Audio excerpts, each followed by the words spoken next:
being able to, this is me, being a fan first, and putting this man in with the likes of characters such as the portrayal of Lucy and Lucille Ball, and you people out there know how I feel about her. I love her. She's one of the greatest actresses of all time. And Bob Denver, Gilligan, I mean, just different characters make you feel it certain ways. And when it comes to just the effort and the hard work that Jerry has put in, not just playing the character, but also, doing a lot of different things outside of that too. I mean, he has to be commended. So before I put him on, I know you have something that you would like to say as well, right? As a fan first, I am speechless. Like, I honestly can't believe that I'm going to, have a discussion with him. I've been a fan of the show ever since I can remember. I used to watch it and still do, faithfully. And it's been in syndication for over 50 years. That absolutely right there is just amazing. Oh my God.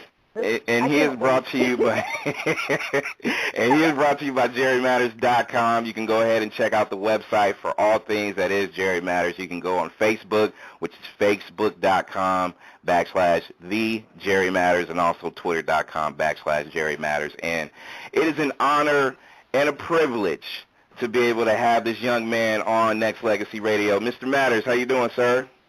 I couldn't be better. How are you guys doing? Wonderful. Great. Wonderful. Oh my God.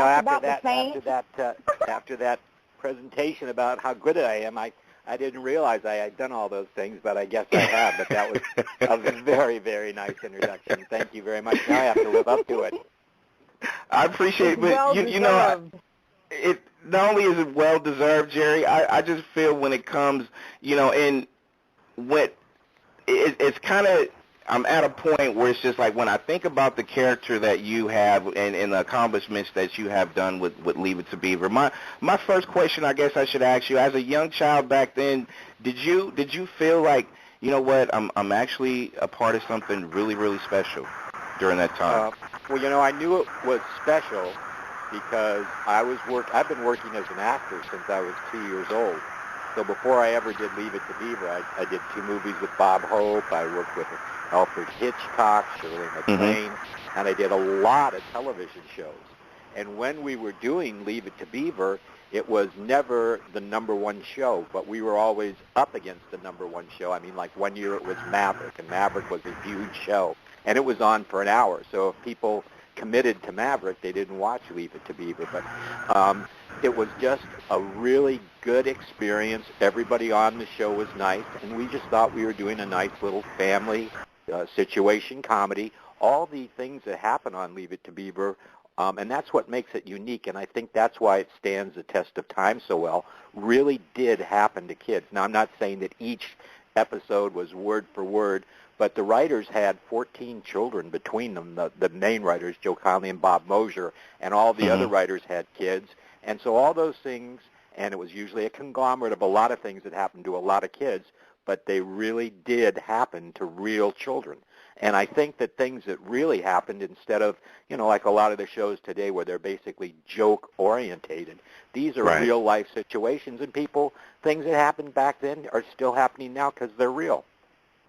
And I think that makes it relatable, and for a lot of us. Of course, I'm slightly younger than you, so it during when it was live and before. I mean, I was fortunate enough to still. Go ahead. It was never live. It's on film. That was the first run, but it wasn't like that. Those were all on a film. In fact, it was film just like a movie. It was on 35 millimeter film. And that's why there's no outtakes. People always say, did you never make a mistake? No, but the film was so expensive because it was coated in silver that anything they didn't print, any funny mistakes we did or anything that happened odd on the set was taken out that night. It wasn't printed, and the film was stripped to get the silver on to put it on the not next day's probably, but a week's later's film. So amazing. Amazing. And so we look like we did it right every time. And during that run, and I've always felt that your portrayal of that character as Theodore Cleaver is relatable, and you mentioned it still to this day because it was real life situations, real things that I feel like. I mean, I think Jerry, that as a kid, I think all of us had a little Beaver Cleaver in us, in a sense where we may have been coerced, or there were some things that we did but wasn't supposed to do, or maybe there were some things that we did do that as a child you can remember and you can relate to. And I think that's why not just your character but Leave It to Beaver in general is just always going to withstand the test of time. And I think it will, as I say, because they're real things. All those things actually happened. It just wasn't people going in and saying, what's funny this week? Is there something, whatever, and writing something. And the writers had all these kids, so they knew how kids thought.